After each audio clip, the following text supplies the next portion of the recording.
ಬಬ್ಲು ಮಂಗನ ಜಂಗ ಮದುವೆ ಅಷ್ಟು ಮಜಾ ಆಗಿತ್ತೆಂದು ನೋಡಿ. ಬಹಳ ಹಿಂದಿನ ಕಾಲದಲ್ಲಿ ಒಂದು ದಟ್ಟವಾದ ಕಾಡಿನಲ್ಲಿ ಬಬ್ಲು ಎಂಬ ಮಂಗ ಇತ್ತು. ಅದು ತುಂಬಾ ತುಂಟಾಟಿಕೋ, ಆದರೆ ತುಂಬಾ ಅಂಟಿಯಾಗಿತ್ತು. ಅದು ಯೋಚಿಸಿತು, ಮದುವೆ ಆಗ್ಬಿಲ್ಲ. ಬಬ್ಲು ಕಾಡಿನ ಎಲ್ಲ ಪ್ರಾಣಿಗಳನ್ನು ಕೇಳಿತು, ಯಾರಾದರೂ ಅಮ್ಮ ಹೆಂಡತಿ ಆಗ್ತೀರಾ? ಚೆಲ್ಲರು ನಗಲು ಶುರು ಮಾಡಿದರು. ಗೋಲು ಕರ್ರಿ ಹೇಳಿತು, ಬಬ್ಲು ಚೆನ್ನಾಗಿ ಯೋಚಿಸು, ಮದುವೆ ಅಂದ್ರೆ ಆಟಲ್ಲ. ಆದರೆ ಬಬ್ಲು ಹಬಮಾರಿ. ಅದು ಮಿನ್ನ ಗಿಡಿಗೆ ಕೇಳಿತು, ಮಿನ್ನ ನಿನ್ನು ಮದುವೆ ಆಗ್ತೀಯಾ? ಮಿನ್ನ ಹೇಳಿತು, ಇಲ್ಲ ಬಬ್ಲು, ನಾನು ಆಕಾಶದಲ್ಲಿ ಹಾರ್ತತ್ತೇನೆ, ನಿನ್ನು ಮರದ ಮೇಲೆ ಜಿಗಿಯುತ್ತಿರ್ತೀಯೆ. ಚಿಕ್ಕು ಜಿಂಕೆಗೆ, ಚಿಕ್ಕು ನಾವು ಮದುವೆ ಆಗೋಣ. ಚಿಕ್ಕು ಹೇಳಿತು, ನಿನ್ನು ತುಂಬಾ ತುಂಟ್, ನಾನು ನಿನ್ನನ್ನು ಮದುವೆ ಆಗಲ್ಲ.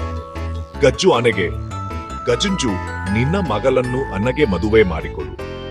ಗಜ್ಜು ಹೇಳಿತು, ನಿನ್ನು ತುಂಬಾ ಚಿಕ್ಕವನು ಬಬ್ಲ, ನಾವು ಉತ್ತುಟ್ಟಿಗೆ ಹೇಗೆ ಇರುತ್ತೇವೆ? ಬಬ್ಲು ಬೇಸರವಾಯಿತು. ಯಾರು ಅದನ್ನು ಮದುವೆ ಆಗಲು ಬೇಸರಿಲ್ಲ. ಆಗ ಅದಕ್ಕೆ ಒಂದು ಅದಿಯ ಬಂತು. ಬಬ್ಲು ಯೋಚಿಸಿತು, ಯಾರು ನನ್ನನ್ನು ಮದುವೆ ಆಗುತ್ತಾರೋ ಅವರಿಗೆ ಕಾಡಿನ ಅತ್ಯಂತ ಸುಂದರವಾದ ಸ್ಮಲವನ್ನು ತೋರಿಸುತ್ತೇನೆ ಮತ್ತು ತುಂಬಾ ಹಣ್ಣುಗಳನ್ನು ತಿನ್ನನಿಸುತ್ತೇನೆ. ಇದನ್ನು ಕೇಳಿ ಚುನ್ನಿ ಎಂಬ ಚಾಲಾಕಿ ಮಂಗ ಸಂತೋಷವಾಯಿತು. ಅದಕ್ಕೆ ಬರೀ ಮಜಾ ಬೇಕಿತ್ತು. ಅದು ಹೇಳಿತು, ನಾನು ನಿನ್ನನ್ನು ಮದುವೆ ಆಗುತ್ತೇನೆ. ಬಬ್ಲು ಮದುವೆ ತುಂಬಾ ಅದ್ದೂರಿಯಾಗಿ ನೆರವೇರಿತು. ಎಲ್ಲ ಪ್ರಾಣಿಗಳು ನರ್ತಿಸಲು ಶುರು ಮಾಡಿದವು. ಕರ್ಡಿ ಡೋಲು ಬಾರಿಸುತ್ತಿತ್ತು, ಆನನೆ ನಜಿರನ್ನು ಚಿಮ್ಮುತ್ತಿತ್ತು, ಗೀಲಿ ಸಿಹಿ ತಿಂಡಿಗಳನ್ನು ಹಂಚುತ್ತಿತ್ತು. ಎಲ್ಲರೂ ತುಂಬಾ ಸಂತೋಷವಾಗಿದ್ದರು.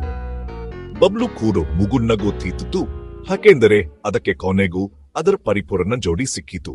ಕಪೆಯ ನಿಧಿ ಒಳ್ಳೆಯ ಜೋಡಿಗಳು ಅಂದರೆ ಹುಂಬರ್ನನ್ನೊಬ್ಬರು ಅರ್ನ ಮಾಡಿಕೊಂಡು ಹೊಟ್ಟಿಗೆ ಇರುವವರು.